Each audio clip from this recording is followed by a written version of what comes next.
오늘 우리에게 주시는 하나님의 말씀은 신약성경 마태복음 12장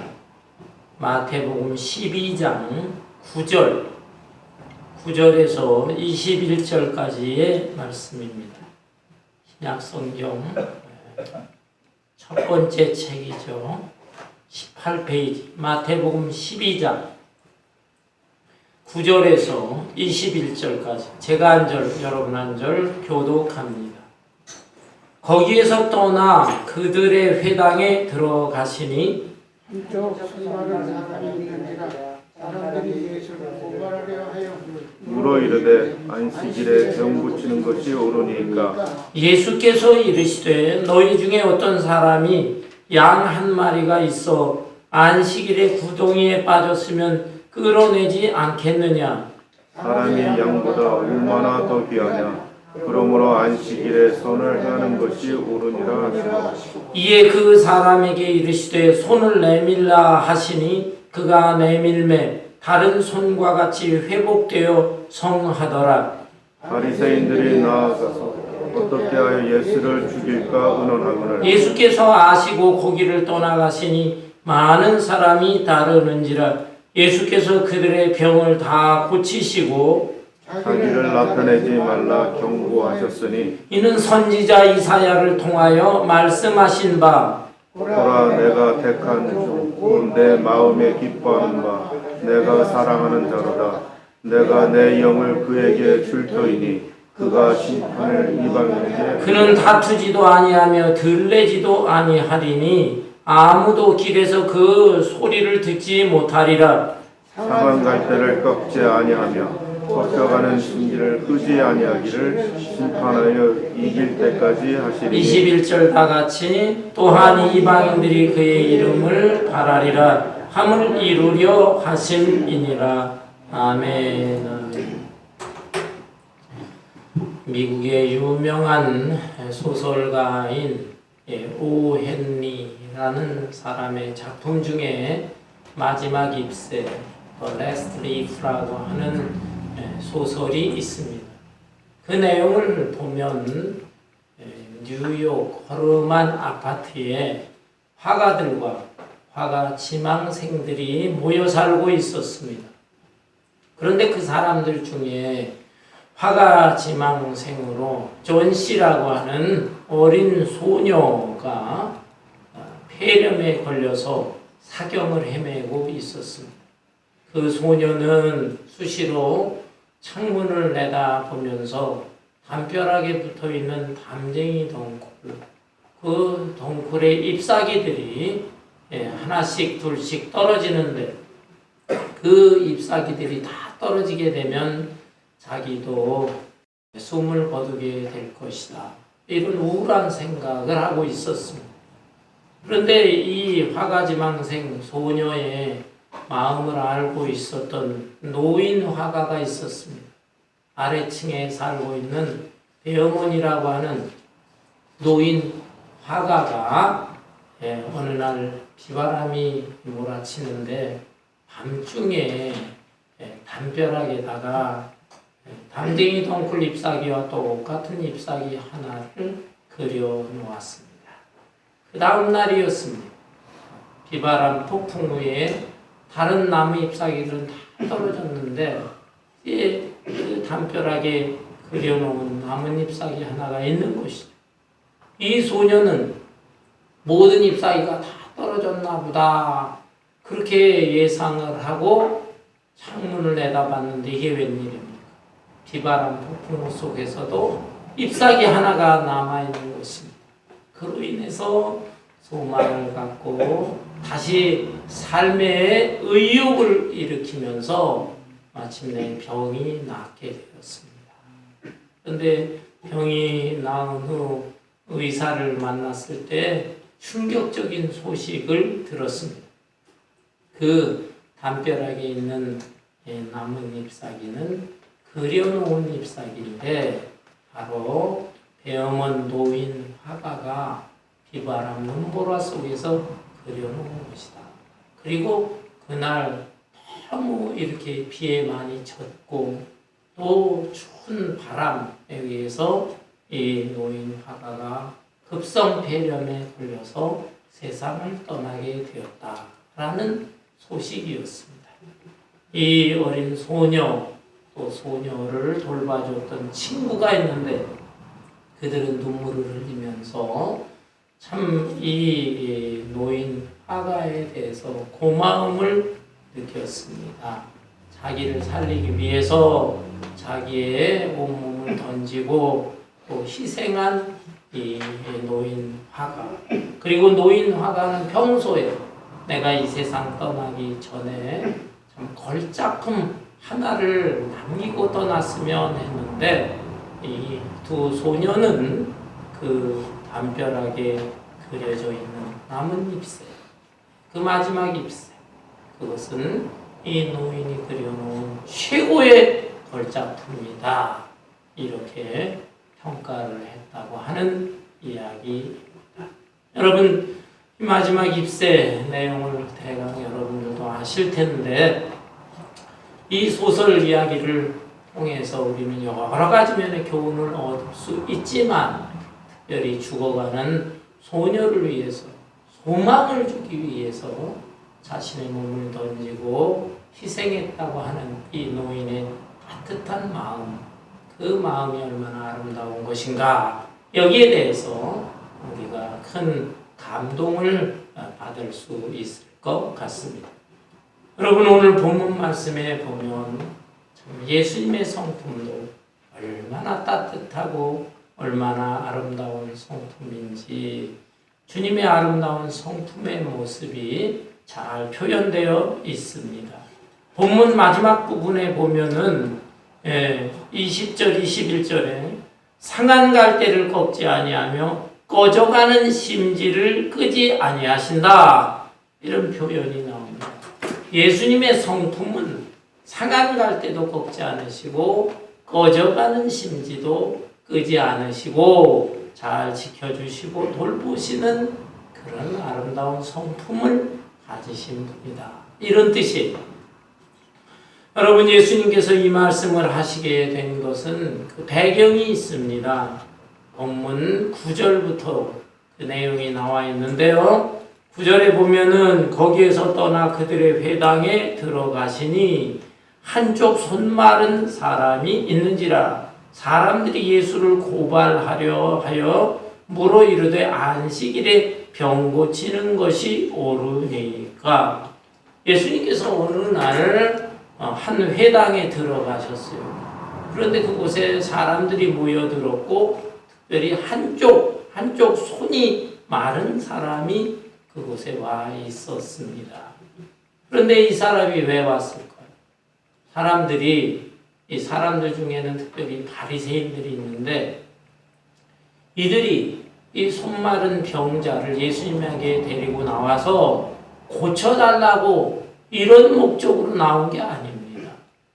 예수님을 아주 난감하게 하고 예수님을 궁지에 몰아넣기 위해서 이 병자를 일부러 데려온 것입니다. 왜 그러냐 하면 그날이 안식일이에요. 그런데 안식일에 병을 고치는 것이 옳습니까? 물어보는 것입니다. 예? 본문 10절에 그랬잖아요. 한쪽 손 마른 사람이 있는지라 사람들이 예수를 고발하려 하여 물어 이르되 안식일에 병 고치는 것이 옳으니까. 여러분, 구약의 율법에 보면은 안식일을 거룩하게 지키라. 엿새 동안 열심히 일하고 안식일에는 일하지 말고 거룩하게 다른 날과 구별되게 지내도록 하라, 이런 말씀이 나옵니다. 그런데 이 성경에 나와 있는 율법의 말씀, 이것을 해석을 하는데 이 유대인들은 그 해석을 아주 복잡하게 세밀하게 해석을 해놨어요. 그 해석을 해놓은 책을 미슈나라고 하고 또 그것을 또 더 세분화하면 탈무드라고 하는 책도 나오는 것입니다. 이 유대인들의 이 전통, 율법 자체의 내용은 단순한데 그것을 해석해 놓은 그 전통, 그 복잡한 전통의 내용을 보면 안식일에 대한 규례가 굉장히 복잡하고 까다로웠어요. 그래서 안식일에 일을 하지 말아야 되는데 어디까지 또 무슨 일, 그것은 일이라고 볼 수 있느냐, 이게 참 굉장히 복잡하고 까다로운 것이에요. 그래서 이 사람들은 안식일이지만 병자를 고치는 것을 일로 보는 것입니다. 일로 봐요. 그래서 이걸 질문했을 때 예수님이 답변하기가 참 곤란합니다. 왜냐하면 안식일이라도 그 한 손 마른 자 병자 고쳐줘야 된다라고 하면 이 율법을 해석한 전통을 어기는 것이 되는 것이죠. 그렇다고 해서 그러면 안식일일지라도 그 불쌍한 병자를 고쳐줘야 된다, 고쳐서는 안 된다, 이렇게 말씀하면은 예수님은 평소에 사랑을 강조했잖아요. 사랑을 하면서 살아야 된다, 서로 사랑하라, 이런 말씀을 하셨는데 예수님의 그 인격에 금이 가는 것, 그리고 예수님은 말만 앞세우는 위선자다, 이런 평을 받을 수도 있습니다. 그러니 고칠 수도 없고 안 고쳐줄 수도 없는 이 난감한 상황에 이 궁지에 예수님이 몰리게 된 것이죠. 그런데 예수님은 이러한 사람들의 질문에 대해서 뭐라고 답변을 하셨습니까? 구덩이에 빠진 양에 대한 말씀을 하셨어요. 11절에 보면 예수께서 이르시되 너희 중에 어떤 사람이 양 한 마리가 있어 안식일에 구덩이에 빠졌으면 끌어내지 않겠느냐. 예수님은 직접적으로 답변하지 않고 새로운 예를 들어서 역으로 반문을 한 것입니다. 그럼 이건 또 무엇이냐? 안식일에도 양들이 이제 구덩이에 빠지는 경우가 있습니다. 옛날 이스라엘은 이 목축업이 아주 흥했거든요. 그래서 안식일날 구덩이에 양이 빠졌을 때 그 양을 구해야 되느냐 말아야 되느냐, 그것도 구해내는 것도 일로 보는 것입니다. 그래서 구해야 되느냐 말아야 되느냐. 그런데 이 전통적으로 내려온 복잡한 율법, 그 율법에 보면은 이렇게 나와 있어요. 우선은 구덩이를 들여다보면서 양의 상태를 살펴보라. 그래서 그날이 안식일인데 그 양이 하루를 견디지 못할 것 같다, 죽을 것 같다, 그러면은 그 양을 구해내도 죄가 안 된다. 그렇지만 그 양이 구덩이에서 하루를 더 견딜 수 있을 것 같다, 그렇게 판단이 된다면 그걸 구해내면 안 된다는 거예요. 그런 상태에서 구해내면 그거는 일이 되는 거기 때문에 죄가 된다. 그래서 그 다음 날이나 다른 날 양을 구해야 된다는 것입니다. 이게 얼마나 어렵습니까? 그러니 사람들이 그 구덩이로 들여다보면서 양의 상태를 볼 때 이것이 죽을지 안 죽을지 그걸 어떻게 압니까? 그러니까 대부분의 사람들은 어떻습니까? 율법의 전통은 그럴지라도 일단은 구해내고 보자. 그것이 그 당시의 사람들의 모습이었어요. 예수님은 그 당시 이렇게 구덩이 빠진 양을 끌어내는 그런 모습들을 다 알고 있는 것입니다. 다른 사람들도 알고 있는 것입니다. 그래서 그것을 역으로 예를 들어 반문을 하면서 뭐라고 말씀하셨어요? 12절에 사람이 양보다 얼마나 더 귀하냐? 그러므로 안식일에 선을 행하는 것이 옳으니라. 이 양에 대해서도 이렇게 배려를 하는데 지금 안식일일지라도 손 말라서 고통받고 있는 이 사람을 갖다가 고쳐주는 것이 옳지 않겠느냐. 너무너무 지혜롭게 답변을 하신 것이죠. 그러면서 예수님께서는 이 사람을 치유해 주십니다. 13절에 이에 그 사람에게 이르시되 손을 내밀라 하시니 그가 내밀매 다른 손과 같이 회복되어 성하더라. 손 마른 사람에게 네 손을 내밀어라. 그리고 예수님께서 깨끗하게 치료를 해주셨다라는 것입니다.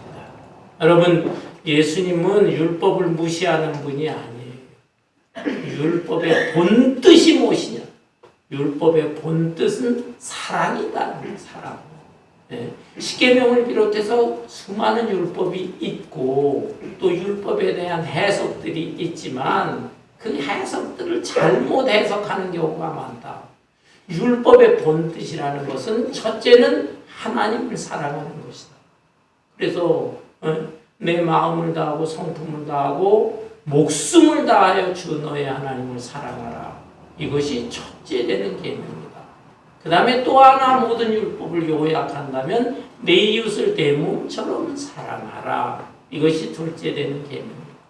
그러니까 모든 율법을 통합을 해보면 첫째는 하나님을 사랑하고 둘째는 이웃을 사랑하는 사랑의 이중계명, 여기에 다 포함되어 있는 것이다. 이런 차원에서 그 전통적인 세세한 율법의 규례, 사실은 그것도 잘못된 거죠. 그 규례에 얽매이면서 이 불쌍하고 딱한 처지에 있는 사람을 안 고치면 되겠느냐라는 것이죠. 여러분, 오늘날 주일날에도 보면은 일하는 사람들이 있습니다.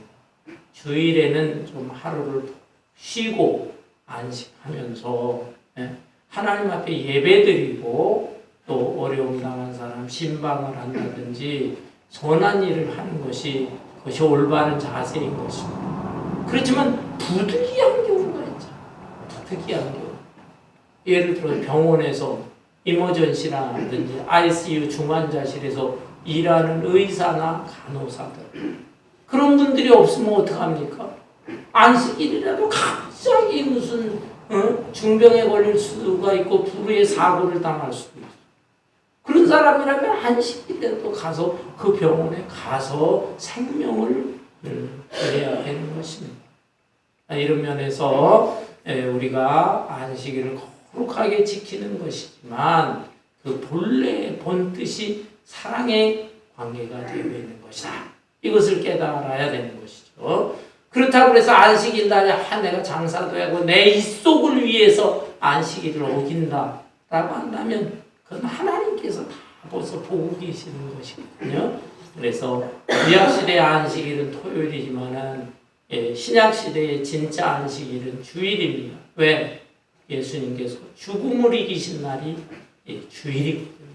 그래서 인간은 죄와 죽음의 문제 때문에 늘 힘들어하고 괴로워하고 고통을 받는데 그 문제를 해결하신 날이 주일이기 때문에 주일이 오늘날 진짜 안식일이고 이 안식일은 거룩하게 경건하게 지내야 됩니다. 그렇지만 안식일을 너무 형식에 묶여서 생활하면 안 되는 것이고 사람의 생명을 구하는 일이 있다라고 한다면 그 일이 우선이 되어야 하는 것입니다. 그래서 예수님께서 사람이 안식일을 위해 존재하는 게 아니라 안식일이 사람을 위해서 존재하는 것이다. 하나님은 우리 사람을 사랑하시기 때문에 사람의 유익을 위해서 여러 가지 율법이나 제도를 만들어 주신 것이다. 말씀한 것이. 예수님은 이런 본뜻에 입각해서 지금 한쪽 손 마른 사람 안식일이지만 고쳐주시고 회복시켜 주신 것입니다. 이렇게 아주 논리적으로 설명하면서 사랑과 긍휼을 베푸시니까 거기에 모인 사람들 중에서 바리새인들이 어떻습니까? 14절에 바리새인들이 나가서 어떻게 하여 예수를 죽일까 의논하거늘 예수께서 아시고 거기를 떠나가시니 많은 사람이 따르는지라. 예수께서 그들의 병을 다 고치시고 자기를 나타내지 말라 경고하셨으니 예수님을 시기 질투하는 이 바리새인들이 예수님을 궁지에 몰기 위해서 교묘한 방법으로 병자를 데리고 와서 난감한 질문을 했지만 우리 예수님께서는 정말 지혜로우시고 총명하신 분이기 때문에 논리적으로 그것을 방어하시면서 또 사랑과 긍휼의 마음으로 이 병자를 치유하시는 것입니다. 그리고 그 회당에 나가셨을 때에도 많은 병자들이 따라왔는데 그들을 다 안식일이지만은 치유해 주셨던 것입니다. 그러면서도 예수님께서 자기가 행한 일 이것이 널리 알려지기를 원하지는 않으셨어요. 왜냐하면 아직 때가 아닙니다. 예수님의 가장 큰 사명은 인류를 구하는 문제예요. 십자가에 달려 죽으시고 다시 부활하셔야 될 텐데 그 때가 아직 이르지 않은 상태에 있어서 이런 문제를 가지고 자꾸 지금 적대자들하고 싸우고 하게 되면은 큰 사명을 이루지를 못하니까 예수님께서 조용히 그것을 더 이상 논쟁하지 않고 떠나시게 되었다라는 것이죠. 그러면서 우리 예수님께서는 오늘 이 본문의 말씀 중에서 20절 상한 갈대를 꺾지 아니하며 꺼져가는 심지를 끄지 아니하신다 이 말씀을 하신 것이에요. 예수님은 바로 사랑과 긍휼이 풍성하신 아름다운 성품을 가지신 분인데 우선은 상한 갈대를 꺾지 아니하시는 분인 것입니다. 여러분 갈대 아시죠? 갈대는 연약한 식물입니다. 바람이 조금만 불어도 이리저리 흔들리는 약한 나무인 것이죠. 그런데 이러한 연약한 갈대인데 여기에 상처가 나 있어요. 벌레가 먹었는지 아니면 또 세찬 바람에 의해서 한번 꺾여 있는지 이런 상한 갈대는 연약한 중에서도 더 연약한 것입니다. 이런 갈대는 그냥 툭 건드리기만 해도 완전히 부러지고 마는 것이죠. 그런데 본문에 나오는 이 한 손 마른 사람은 바로 상한 갈대와 같은 사람이다 라고 할 수 있습니다. 여러분 제 얘기를 해서 좀 죄송합니다만은 제가 지난 열흘쯤 전에 손가락이 좀 다쳤어요. 무거운 물건을 이게 들다가 순간 너무 무거워서 탁 내려놓으면서 그 물건이 손가락을 쳤는데 오른손 가운데 손가락을 쳤습니다. 크게 다친 건 아니고 살짝 뺐는데 손가락을 탁 그게 스친 것 같아요. 그 순간은 그래도 참겠는데 점점 저려오더라고요. 저려오면서 한 2-3시간 지나니까 이게 까맣게 막 변하고 통증이 굉장히 심했어요. 그래서 몇 시간 지나고 나서 아무래도 이게 혹시나 뼈가 다치지 않았나 얼전 병원에 갔습니다. 갔더니 엑스레이를 다 찍어주면서 럭키하다. 그 뼈에 살짝 비켜서 그걸 쳤고 또 손톱 쪽으로 치질 않고 또 이 살 있는 쪽으로 쳐서 시간이 지나면 나을 것 같다. 안심이 되더라. 그래서 약만 몇 가지 줘서 그 약을 한 열흘쯤 복용을 하니까 지금은 뭐 거의 다 나아버렸어요. 피가 이렇게 순환이 되면서 까만색도 다 없어졌습니다. 그런데 지난 열흘 동안 이 손가락 하나, 그것도 손가락 전체가 아니라 한 마디거든요. 그 마디 하나가 다쳤는데도 굉장히 불편했습니다. 아침에 일어나서 세수하고 샤워를 하는데 양손을 쓰기가 불편한 거예요. 한 손으로 해야 되죠. 그 다음에 식사를 하는데 이게 젓가락이 고기에 딱 닿는데 젓가락을 받침대인데 젓가락을 쥘 수가 없는 거예요. 그 포크로다가 음식을 찍어가지고 먹어야 됐습니다. 그 다음에 글을 또 제가 많이 써야 되잖아요. 근데 볼펜을 쥘 수가 없네. 이 손가락, 그러면서 요 손가락, 그것도 겨우 한 마디, 그걸 다쳤는데도 이렇게 불편하고 답답한데, 본문에 나오는 이 한쪽 손이 완전히 말라있는 사람, 이 사람은 얼마나 힘들고 고통스럽고 괴로웠을까라는 생각을 해보았습니다.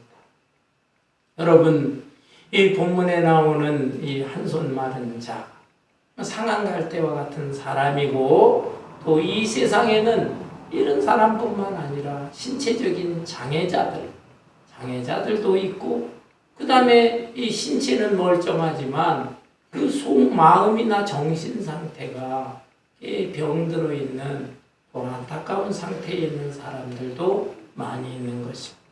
이런 사람들에 대해서 우리 예수님께서는 모른다 하지 않으시고 그 상한 갈대를 다 치유해 주시고 오히려 든든한 나무로 세워주시는 사랑의 주님이신 것입니다.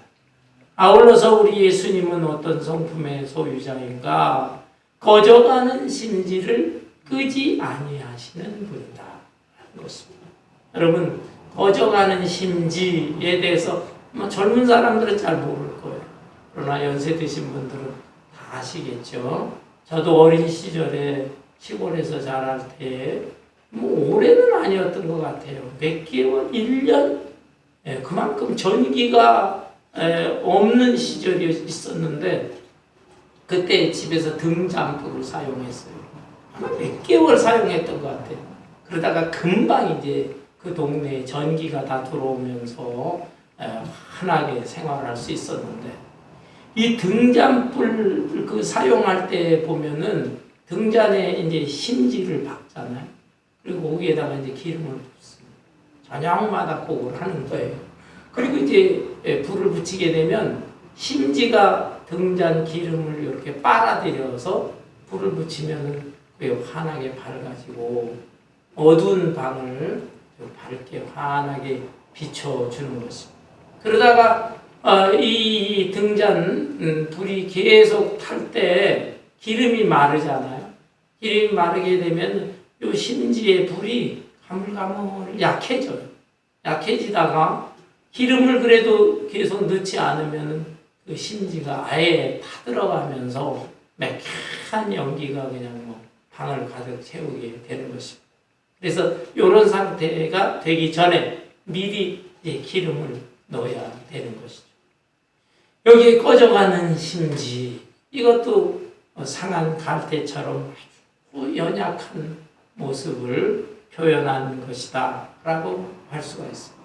특별히 이 육신적인 것보다도 또 정신적인 요소를 강조한 말씀이라고 볼 수가 있습니다. 본문에 나오는 이 한 손 마른 사람의 경우도 상한 갈대일 뿐만 아니라 꺼져가는 심지와 같은 사람입니다. 왜냐하면 고대 문서에 보면 이 사람은 저처럼 오른손이 다쳤던 사람, 오른손 마른 사람, 그러면서도 직업이 석수공이었다고 합니다.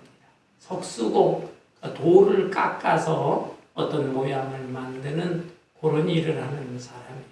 그런데 이 오른손이 말라져 버렸으니 이 사람은 생업을 유지할 수 없는 것입니다. 일을 할 수가 없으니까 자기의 가족들의 생계가 문제가 되는 것이에요. 그러니 정신적으로도 얼마나 힘들고 고통스럽겠어요. 다른 사람 앞에서 손을 좀 내주고 악수를 하려고 하더라도 손이 말라졌어요. 손이 말라졌다는 것은 어떤 면에 손이 오그라들었다 이렇게도 볼 수가 있는데, 이런 손을 가지고 악수를 할 수가 없어요. 또 다른 사람이 보면 얼마나 부끄럽기도 하고 또 자존심이 있는데 자존심에 상처가 되기도 하고 생업은 유지할 수가 없어서 정신적으로 괴로운 꺼져가는 심지와 같은 사람이었다. 여러분, 오늘날에도 보면 이 꺼져가는 심지와 같은 사람이 많이 있습니다. 이 코로나 전국에 지금 소상공인들, 스몰 비즈니스 하는 분들, 생업이 어려운 분들이 많아요. 페이먼, 건물 페이먼도 못 내고 가정의 자동차나 또는 집 페이먼을 제대로 내지를 못하고 그래서 그냥 쫓겨나기도 하고 하는 분들도 있습니다. 그런가 하면 경제적으로는 풍요할지 몰라도 정신적으로 뭔가 허전한 거예요. 도대체 나는 뭔가, 인생이 뭔가, 내가 세상에 태어나서 어린 시절 열심히 자꾸 공부하고 그래서 좋은 대학에 들어가고 좋은 직장에 가고 사업도 하고 돈도 많이 벌어서 집도 뭐 2채 3채씩 갖고 남부럽지 않게 살고 했지만은 그러나 이게 과연 인생이란 말인가? 뭐 어디 놀러 갈 때도 시컷 놀러 다니기도 하고 그랬는데 결국은 병들어서 죽고 만다면 내가 이 세상에 와서 한 일이 도대체 뭔가? 그냥 태어나가지고 일하고 맛있는 거나 먹고 놀러 다니고 그러다가 그냥 죽고 만다면 어느 면에는 일반 짐승들하고 도대체 내가 다를 바가 뭔가? 인생이 뭔가? 나라는 존재가 뭔가? 마음이 허전한 거예요. 니힐리즘이라고 합니다. 니힐리즘. 허무주의. 이 허무주의에 빠진 사람들이 많습니다. 그전에는 나이 많아서 허무주의에 빠지고 사람들과 인생이 별로 아닌데 이렇게. 그런데 요즘에는 젊은 애들이 똑똑해요. 똑똑해서 20대, 30대, 심지어 10대 아이들까지 내가 공부하고 노력하고 뭐 해서 결혼하고 가정 갖고 한다고 해봐야 결국은 뭐냐 한 세상 이렇게 살다가 떠나가는 건데 과연 이렇게 살아야 할 의미와 가치가 있는 것일까? 그거를 그냥 젊은 애들이 앞을 미리 내다보면서 똑똑해가지고 허무주의에 빠져버리는 거예요. 우울증이 얼마나 심각한지 몰라요. 그게 조금 심각해지고 정도가 심해지면은 이런 세상을 뭐하러 하고 그리고 스스로 목숨을 끊는 것입니다. 한국 사회도 지금 굉장히 우울증이 심해지고 엊그저께 뭐 뉴스를 보니까는 20대 여자들이 또 우울증이 심각해져서 지금 목숨을 끊는 경우들이 많아지고 있다. 이런 안타까운 소식도 있는 것입니다. 어쨌든 꺼져가는 심지와 같은 그런 인생들이다. 그런데 우리 예수님께서는 이런 인생들에게 의미를 부여해 주십니다. 힘을 주시고 용기를 주시는 상한 갈대를 다시 싸면서 곧게 하시고 그래서 늘 그냥 1년 사시사철 큰 나무가 될 수 있도록 상록수가 될 수 있도록 그렇게 다시 세워주시고 꺼져가는 심지에다가 기름을 부어주셔서 그 기름으로 다시 이 어둠을 환히 밝히게 하면서 삶의 의미를 갖게 해주시는 우리 예수님이신 것입니다. 이 예수님은 또 뭐라고 말씀하셨습니까? 20절 중간에 보면은 심판하여 이길 때까지 하리니 또한 이방들이 그의 이름을 바라리라 함을 이루려 하시느니라. 심판하여 이길 때까지 예수님께서는 이 땅에 오셔서 십자가의 사명을 감당하시고 부활하셨어요. 마귀는 그것을 방해하려고 했습니다. 왜냐하면 예수님이 구원의 역사를 이루는 걸 방해하는 거죠. 그러나 예수님은 사탄과의 싸움에서 이기시고 십자가에 달려 죽으셨지만 다시 부활하셨습니다. 그리고 이제 사탄이 꺾여버렸지만 사탄의 세력은 아직도 남아있는 것입니다. 그리고 마지막 때, 말세 중에 마지막 때가 되면 사탄과 사탄의 쫄개 악령들, 귀신 악령들이 마지막 발악을 하는 시대가 될 것입니다. 그때 이제 우리가 그것을 잘 싸워 견뎌 이겨나가야 되는데 예수님이 역사의 마지막 때에 재림하시게 되면 이 사탄과 사탄의 쫄개들은 무저갱으로 들어가게 됩니다. 무저갱은 끝이 없는 구덩이라는 뜻이에요. 끝이 없는 구덩이에 사탄이 들어가게 될 때 이 지상에 새하늘과 새 땅, 영원한 하나님의 나라가 이루어지게 된 것입니다. 그때까지 우리 예수님께서는 상한 갈대를 꺾지 않고 꺼져가는 심지를 끄지 않고 예수님이 마지막 최종 이기실 때까지 이겨서 사탄과 사탄의 세력들을 심판하실 때까지 우리를 지켜주실 것이다. 주님의 놀라운 약속이 아닐 수가 없습니다. 따라서 그때까지 우리가 우리의 믿음이 변절하지 아니하면, 배신자만 되지 아니하면 주님이 우리를 끝까지 보살펴 주실 것입니다. 이것이 복음 중에 복음이에요. 이 놀라운 복음, 이것이 이방인들에게도 퍼져야 된다. 믿지 않는 사람들에게도 퍼지고 그들이 이것을 받아들이게 될 때, 와, 이 세상의 유일한 소망은 우리 예수님밖에는 없구나. 이것을 깨닫고 삶의 희망을 가지고 활력 있는 삶을 살아가게 되는 것입니다. 그런데 예수님이 이 말씀은요, 이 말씀을 하신 것은 구약 성경 이사야서 42장에 나오는 말씀을 인용을 하신 거예요. 여기 본문 17절부터 보면 이는 선지자 이사야를 통하여 말씀하신 바, 보라 내가 택한 종 곧 내 마음에 기뻐하는 바 내가 살아가는 자로다. 내가 내 영을 그에게 줄 터이니 그가 심판을 이방에 알게 하리라. 그는 다투지도 아니하며 들레지도 아니하리니 아무도 길에서 그 소리를 듣지 못하리라. 하나님께서는 구약시대 이사야 선지자를 통해서 앞으로 메시아를 보내실 것이다 예언하셨어요. 메시아는 구원자예요. 그런데 그 메시아에 대해서 여호와의 종이다 그랬어요. 여호와의 종. 예수님은 하나님의 아들인데 왜 하나님의 종이라고 표현을 했을까요? 네, 이것은 종은 주인 앞에 절대 순종하죠. 절대. 그것처럼 예수님은 하나님의 아들이지만 하나님의 거룩한 뜻에 절대 순종한다. 그리고 하나님의 그 아름답고 위대한 성품을 그대로 닮으시는 분이다 라는 뜻에서 여호와의 종이라고 표현하고 예언하는 것입니다.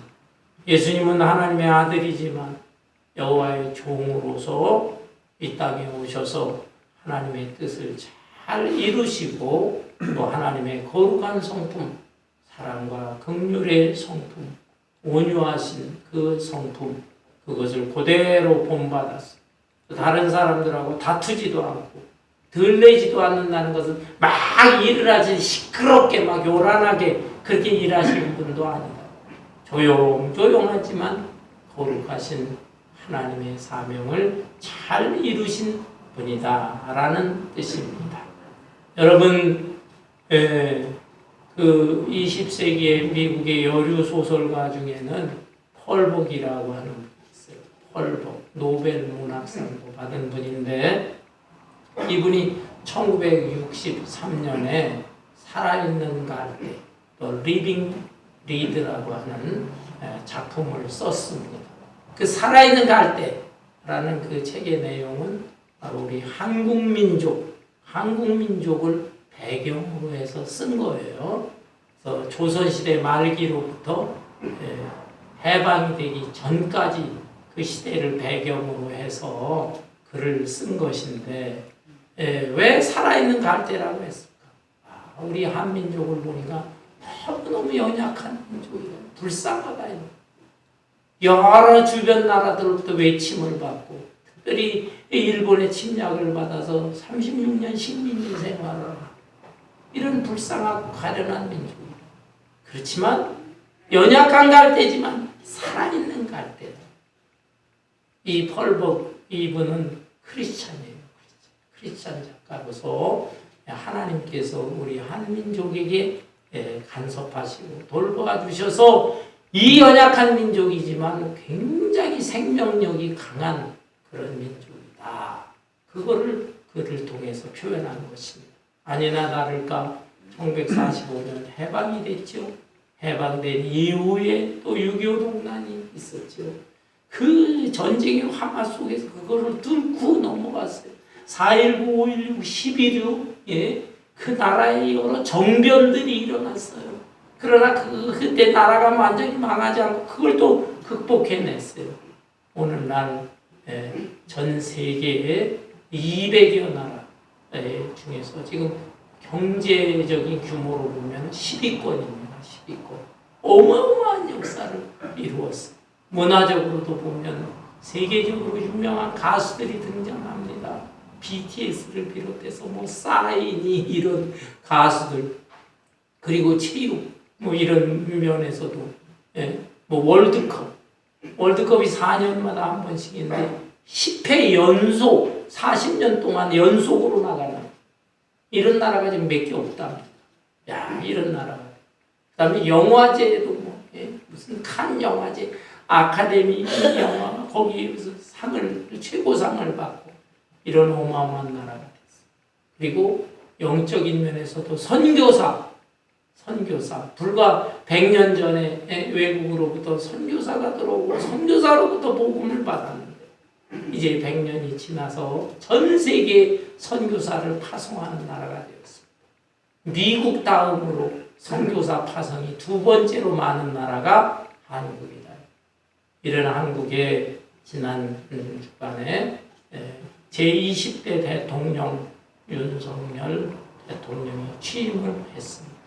저는 이 윤석열이라고 하는 분이 어떤 분인지 잘 몰라요. 그냥 뉴스를 통해서 검찰총장을 했던 사람이다. 또 정치라고 하는 것은 전혀 해보지 못한 사람이다. 이런 정도만 알아요. 그런데 그분의 이 일대기 간략한 걸 읽어보니까 어린 시절의 꿈이 목사였대요.